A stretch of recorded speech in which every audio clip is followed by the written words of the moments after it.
Greetings. This is Dr. Joe Green, head pastor of St. Paul's Missionary Baptist Church in Harrisburg, Pennsylvania, also the founder of the 2019 movement. And I want to share a couple of thoughts with you today. It's very this is a very important and critical time in our history as a country and as individuals. And I want to just share a couple of things. With this whole coronavirus pandemic and where things are shifting, I think it's important for us to recognize certain things and to be just be prepared, not to allow things to go down a certain path. We've been on a lockdown for about a month now. Certain people are talking about this extending a lot longer. I've even heard some people say maybe another 18 months. Just rumblings. You hear all kind of things all around, but I want us to get to deeper issues to make sure that we are not missing what is really occurring behind the scenes. It's important that we realize that, and I'll say this again and again and again, that this is a man-made crisis. Whether you believe someone manufactured the coronavirus or whether you believe that it's a real virus that got out of the lab or whatever, I truly believe that the powers that be, the powers behind the scenes, are the ones that have allowed this to happen. They allowed it to get out, and however it got out, they allowed it, or they were behind it, and they are looking to capitalize off of this situation in order to promote a larger agenda. Now, the agenda that they are promoting and will be promoting even more heavily is not a new agenda. It's an agenda they've been working on for a long time. But as in the words of Rahm Emanuel and some of the other globalists, they believe that you should never, ever let a good crisis go to waste. It means you need to take it, and here's what the interpretation of that is that when you have the opportunity to use a crisis in order to promote your agenda, you should do so. And so this is a perfect storm, if you will, this pandemic. It's a perfect storm that will help the globalists to achieve many different of their goals at once, simultaneously.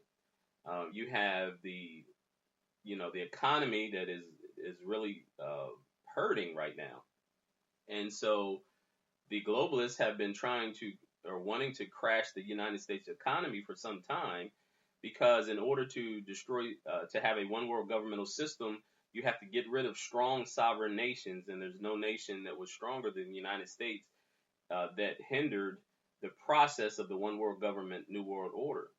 And so, what better way to crash the economy than having a virus, if you will, that has everyone in fear?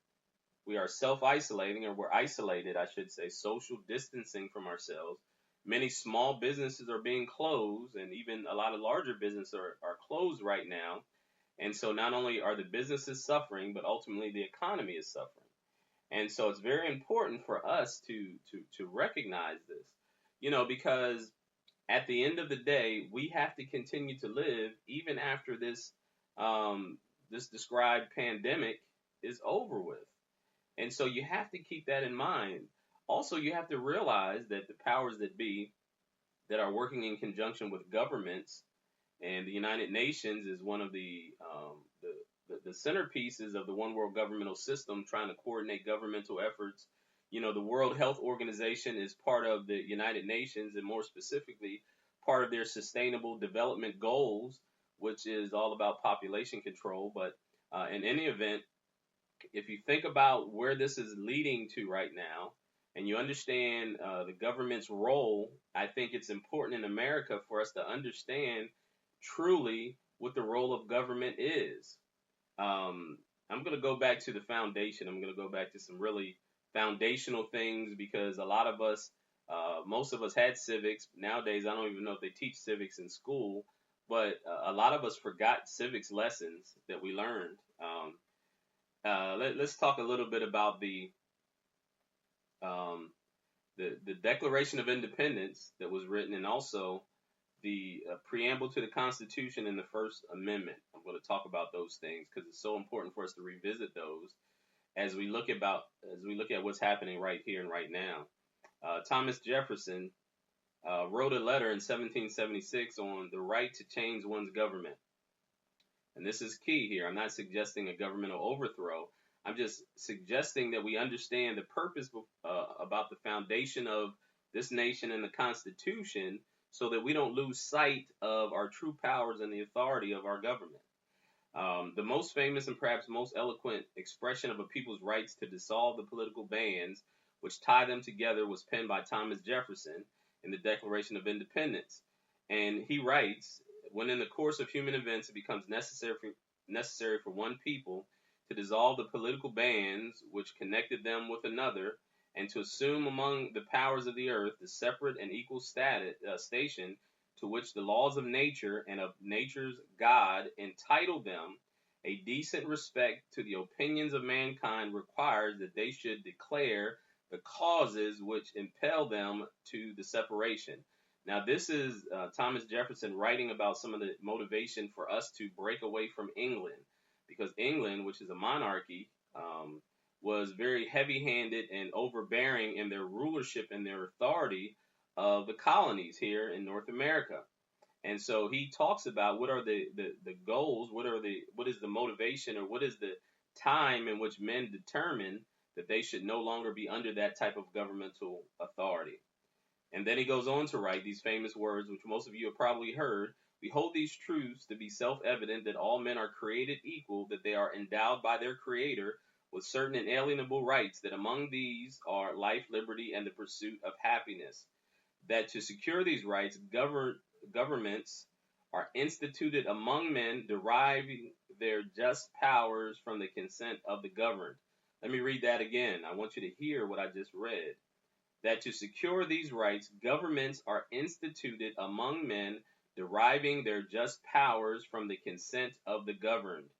That whenever any form of government becomes destructive of these ends, it is the right of the people to alter or to abolish it, and to institute new government, laying its foundation on such principles and organizing its powers in such form as to them shall seem most likely to affect their safety and happiness. It is their right, it is their duty to throw off such government and to provide new guards for their future security. Now, again, I'm not saying that we should overthrow our current government. That's not what I'm suggesting. What I'm saying is that our current government was in response to a overbearing, overreaching, authoritative governmental system. And the reason I think this is so important is because there's going to come a time very soon, if we're not careful, that we are going to have to dictate to the government what we will do and what we will not do. It is not the right or the authority of the government to dictate to the will of the people, because as I read here in the Declaration of Independence, that that governments derive their powers from the governed. I'm going to read that again.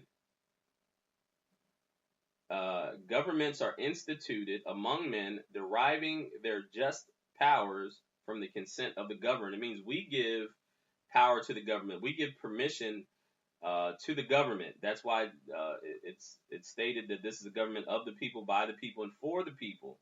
Now, you have to realize, first and foremost, that the government, period, so whether it's your city, but more importantly, your state, the state that you live in, derives its just powers from the consent of the governed. It means that the state government can't exist, has no authority or power other than that which is given to by consent of the governed.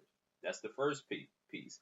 The other part you have to realize it is that the states that have created the federal government, this is the United States of America. So the states got together and they gave authority to the federal government. So the people give the power to the state and local government. The state and local government, under the consent of the governed, have the state have created or empowered the United States government, right? So therefore, we have to understand that the government, whether it's the police or anybody, the sheriff department or whatever, they have no true inherent rights other than which was derived from the consent of the governed. And they have specific jobs and specific duties. They have to follow the Constitution, and this is important, people. This is important because as we're moving into this next phase of what's going on here, there's coming a time real soon where the people are saying, "Okay, that's enough. We are willing to take the risk in order to move our life back to somewhat normal." Because people, what is the alternative? If we continue in this path, our economy will be destroyed, it will implode, and then there won't be any small businesses, there won't be any jobs, a lot of jobs for people to go to. Primarily, the only people that will be left is the government. And so at that point in time, the government will be in charge of everything. Because think about how would you have a large group of people that don't have any jobs or don't have any income? You're going to have to either just continually to give them resources, give them money, right? Which is not possible because our government can't afford to do that, or give resources, food, and everything. That's communism. See, that is the basis for communism.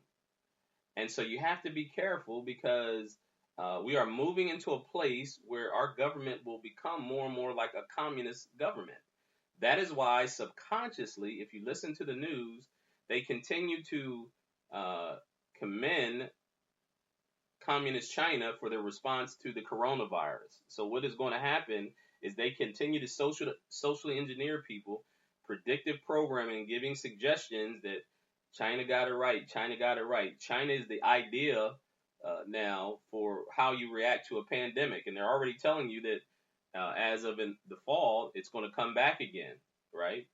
And so if that's the case, what are they suggesting? They're suggesting that we learn from the Chinese government, which is a communist dictatorship, in order for us to respond. And so now we respond the way China did, with under the guise that it's going to keep you safe and you're going to be able to live in peace.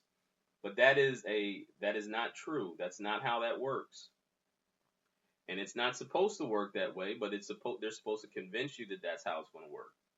And so you have to really start to have your ears open and to hear what's going on so that we don't, be taking advantage of it. Also, if you think about the fact that at the end of the day, initially they gave you these big inflated numbers of how many people would die from the coronavirus. Now, the coronavirus, as I read the studies, the mortality rate of coronavirus is not greater than the regular common flu. In some places, I've heard maybe even less than the common flu. It's less than 1% mortality rate. Now, of course, if you're part of that 1%, then that's bad. That's terrible. But what I'm saying to you is it doesn't pose necessarily any more of a threat than the regular flu. And every year we have about 60,000 people die of the regular flu. And so if we have 60,000 people die of the regular flu, and the numbers of the coronavirus are nearly the same or identical, then why are we shutting everything down? Why are we separating everything? Why are we, obviously there's a certain level of propaganda that is being used, and it's for an expected end. It's for an expected end. It's for an expected end. Now, the First Amendment of the Constitution, I'm going to read those things because this is important. The First and even the Second Amendment, the Constitution describes these as inalienable rights, that we hold these truths to be self-evident, that all men are created equal, and that they are endowed by their Creator with certain inalienable rights, that among these are life, liberty, and the pursuit of happiness, and to secure these rights, governments are instituted among men, as I read earlier, deriving their just powers from the consent of the governed, right? So the word inalienable or inalienable rights, it means these are rights that cannot be taken away by the government. These are rights that cannot be taken away by the government. I'm going to say that again. These are rights that cannot be taken away by the government. Now, why is that so important? It means that that's a non-negotiable, that there is there's no authority of the government to suspend your constitutional rights. They can't take your rights away because these rights have been given to you by God and they're inalienable. It means that they can't be taken away, which means that the government cannot tell you that for this period of time we are taking away your God-given rights. The only way that can happen is if the people as a whole self identify, or I should say, self-determine these things. So we can decide to quarantine ourselves, but the government cannot tell you that you are quarantined. Now let's look at the First Amendment of the Constitution, and you know, Second Amendment as well. Most of you know about the Second Amendment, the right to bear arms, and the Second Amendment was given for the exact same purpose.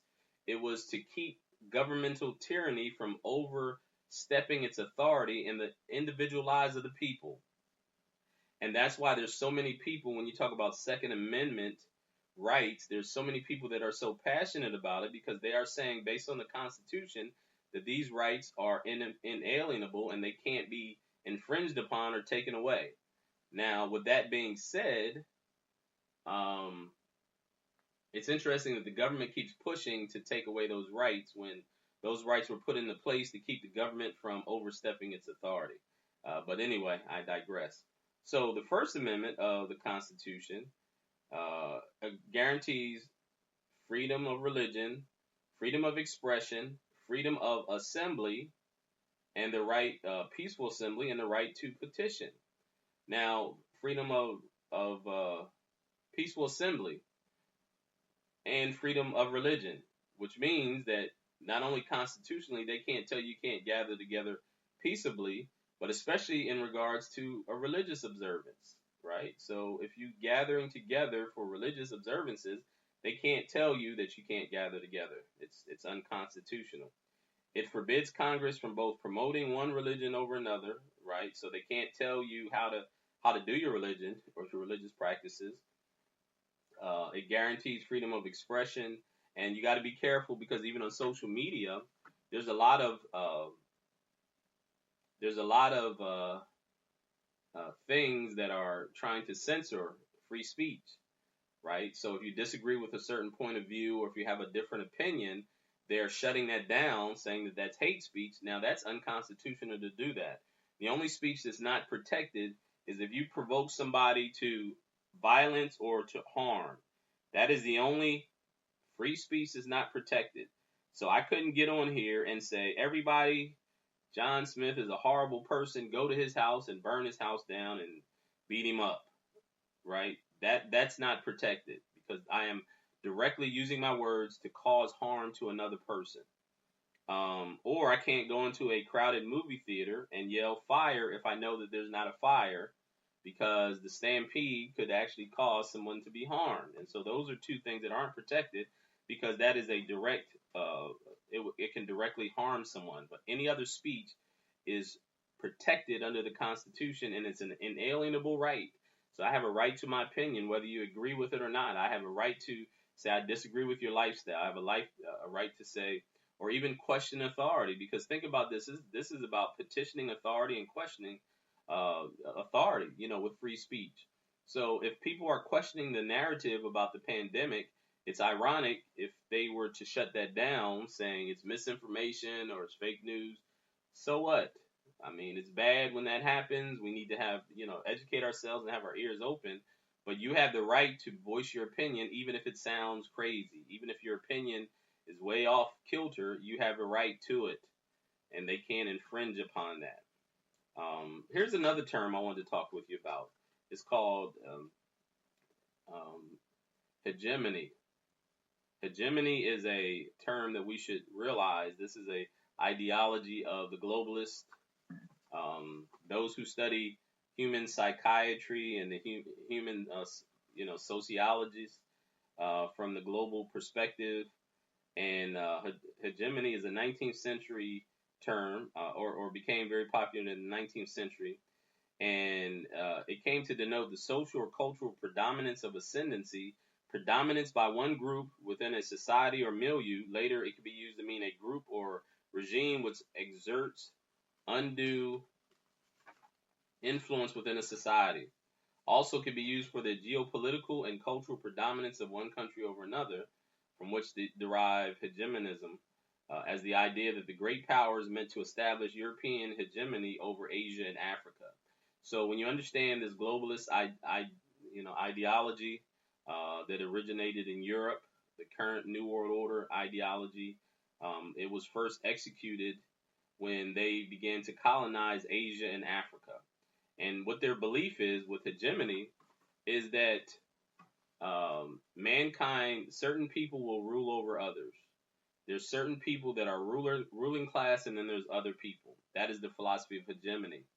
And so they also believe that certain groups of people have a right to rule over others. They are naturally supposed to be the rulers over others. That's what the whole colonization mindset came from Asia and Africa, and even with the Native Americans. So the people that came, say for instance, to North America, many of the people that colonized this, they believed in what they call manifest destiny. They believed that they had the right to rule over the Indians, the natives, because that's what they were supposed to be. So that's where you get this idea of hegemony from, and it's primarily this ruling elite globalist mindset that has done so. Now they use other people to help them to build and help to advance and everything like that, but ultimately it's only a small group of people at the top, as I've been talking about over and over again, the ruling class, the ruling elite, the global elite, whatever you want to call them, and they believe that they have the right to rule over other people. And so I'm saying this to say all these things that were happening is what is known as a revolution without tears. Now, Aldous Huxley, who wrote the book Brave New World back in 1931, he talked about this. He kind of foresaw this. Now, there's two books that you might want to read if you haven't already read or you may be familiar with. Brave New World is one of them. It's a powerful book, important book. And then also 1984 with George Orwell. Though George Orwell, the whole term "Big Brother is watching," that was a classic novel that kind of outlined this overreaching idea of a governmental authoritative regime that was so involved in the affairs of people. They wanted to know every single thing in order to control people, and they had what was called the thought police. And the thought police were people that would literally put out propaganda to make sure that you thought as they wanted you to think. But here's Aldous Huxley. Brave New World is a futuristic world state whose citizens are environmentally engineered into an intelligence-based social hierarchy. The novel anticipates huge scientific advancements in reproductive technology, sleep learning, psychological manipulation, and classical conditioning that are combined to make a dystopian society which is challenged by only a single individual, the story's protagonist. And so that's Brave New World. But let me read a quote from Aldous Huxley. And this was from back in the 1930s. There will be, in the next generation or so, a pharmacological method of making people love their servitude and producing dictatorship without tears, so to speak, producing a kind of painless concentration camp for entire societies so that people will in fact have their liberties taken away from them, but will rather enjoy it, because they will be distracted from any desire to rebel by propaganda or by brainwashing enhanced by pharmacological methods, and this seems to be the final revolution. That's Aldous Huxley. And so this is all these things are things that I'm really believing that we're at. We're in that area of where these things are coming to pass, but I still believe that there's a chance for us to wake up as humanity, that we can wake up and say, no, we're not going to continue to drink the Kool-Aid of this, these false flags, if you will, these Hegelian crises, manufactured crises that help to push society into the place that they've been trying to push us to for a long time. But I would just encourage you to not only keep your eyes and your ears open, please subscribe to my YouTube channel when you get a chance, hit the notification button, and I just hope that we continue to move forward in truth so that we don't get taken advantage of, because we know that ultimately God is in control, but he says that these things shouldn't overtake us as a thief in the night, because we're not children of the dark, we're children of light. And so be vigilant and sober, and have your eyes open and your ears open to know what's going on in the world. This has been Dr. Joe Green, head pastor of St. Paul's Missionary Baptist Church and also the founder of the 2019 movement. Until next time, peace and blessings to you.